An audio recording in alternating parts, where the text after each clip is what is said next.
It's time for the Longines Chronoscope, a television journal of the important issues of the hour, brought to you every Monday, Wednesday, and Friday. A presentation of the Longines Whitnor Watch Company, maker of Longines, the world's most honored watch, and Whitnor, distinguished companion to the world-honored Longines. Good evening. This is Frank Knight. May I introduce our co-editors for this edition of the Longines Chronoscope, Mr. William Bradford Huey and Mr. Henry Hazlitt. Our distinguished guest for this evening is Major General C.A. Willoughby. Well, General Willoughby, many people regard you as one of the foremost intelligence officers of our time. And though you have spent many years as our chief intelligence officer in the Far East, you've recently turned your attention to Spain, and you've been just recently back from a trip to Spain. I'm wondering why you have been taking this special interest in Spain.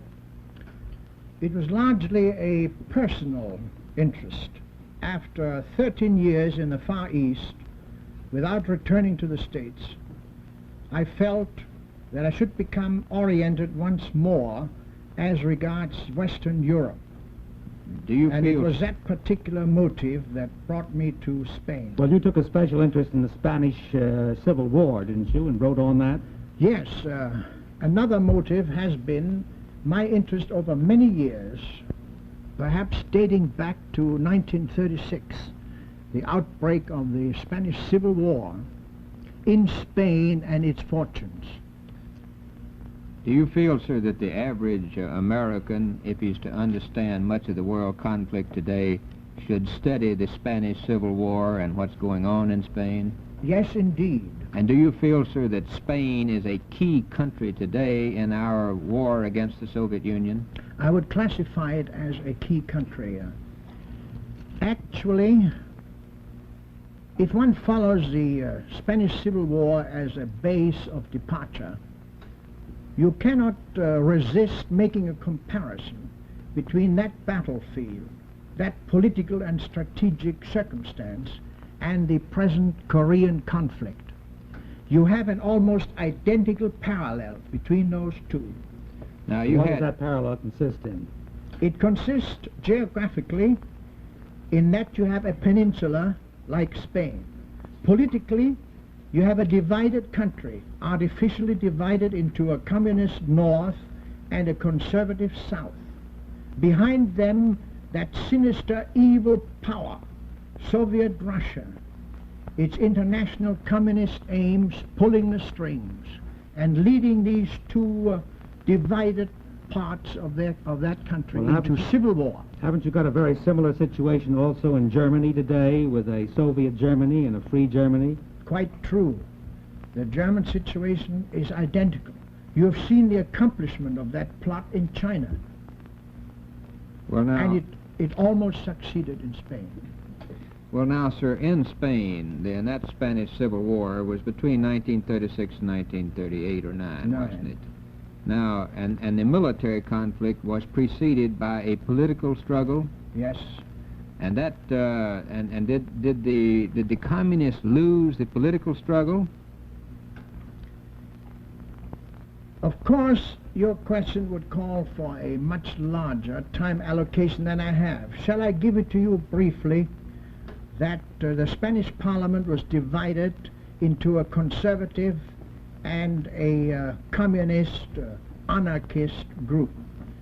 Actually, the communist almost evenly divided, wasn't it? Almost evenly divided. If I may be permitted, I would like to quote Churchill, that eminent statesman, in giving you the flavor of the political background of this Civil War. I'll quote from one of his addresses in 1936. Churchill said, "At the end of 1936, the increasing degeneration of the parliamentary regime in Spain and the movement for a communist or anarchist revolution led to a military revolt." He continued, "In this quarrel I was neutral. Naturally, I was not in favor of communism. How could I be, when if I had been a Spaniard, they would have murdered me and my family and my friends. the British government were right to keep out of Spain. Well, now, what was our position in the Spanish Civil War, the position of the United States? Did we intervene? No, officially, we also stayed out of it. The Churchill position there was Roosevelt's position, too, wasn't it? At that time, yes. Well, sir. how did we come to the position where we wanted to isolate Spain? How did we get into that position? That happened in a lapse of 10 years, from 1936 to 1946. It was a post-World War development. Now, But you think we need Spain as an ally today? I am fully convinced of it.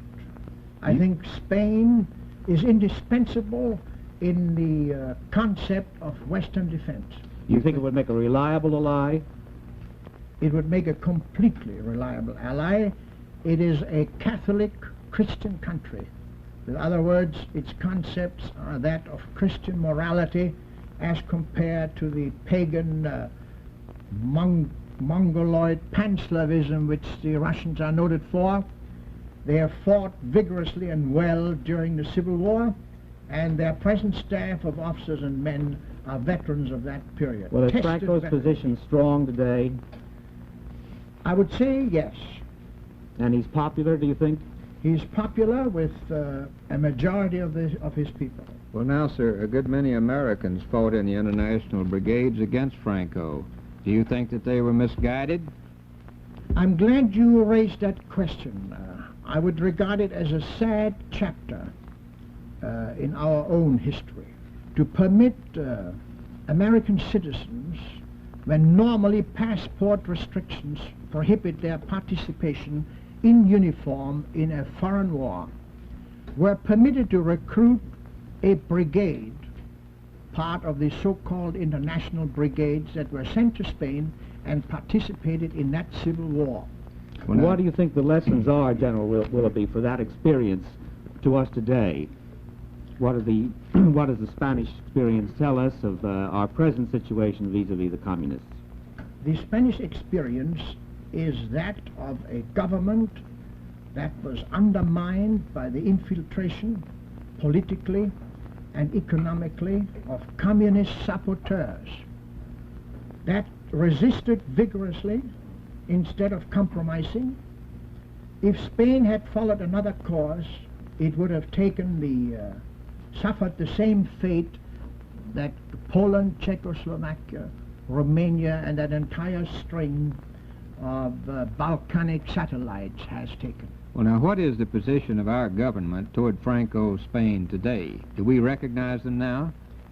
We have always recognized Franco and the Spanish government. At the time when he was badly needed, the time of our invasion of North Africa, there is a record of, I would almost term, affectionate correspondence between Roosevelt and Franco to keep him neutral, to keep the Germans out of Spain, to keep Eisenhower's flank, northern flank, free to pursue the African landing.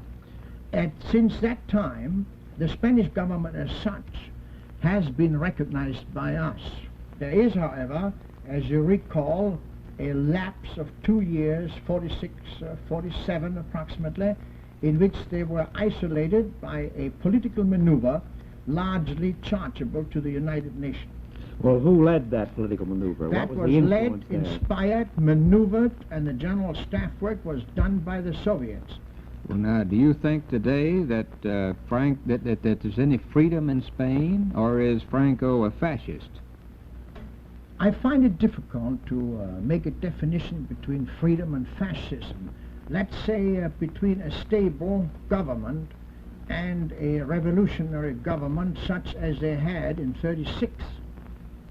Well, now, Franco is an administrator rather than a military man, great military talent, but since the war, his activity has been outstanding in becoming, in making his government and his nation solvent, in balancing the budget and establishing a monetary strength which is exemplified, I would say, rather brilliantly when you compare the currencies of Spain with any one of their neighbors. Well, now, I believe it was conceded that Mussolini made the trains run on time in Italy, sir.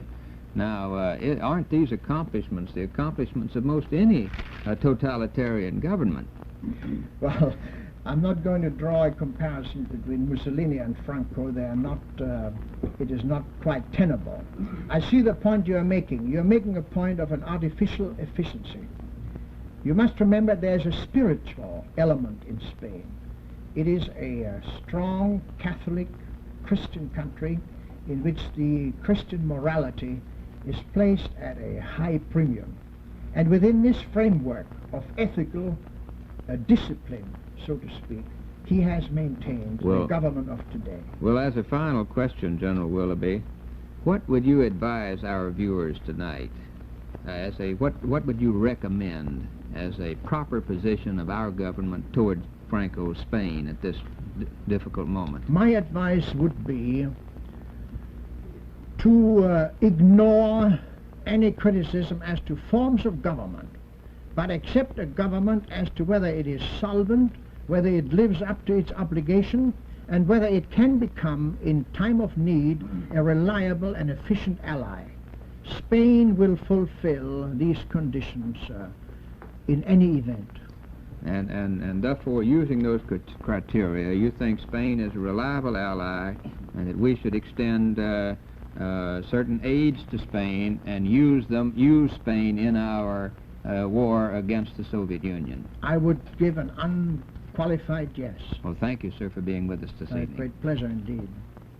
The opinions that you've heard our speakers express tonight have been entirely their own. The editorial board for this edition of the Longines Chronoscope was Mr. William Bradford Huey and Mr. Henry Hazlitt. Our distinguished guest was Major General C.A. Willoughby.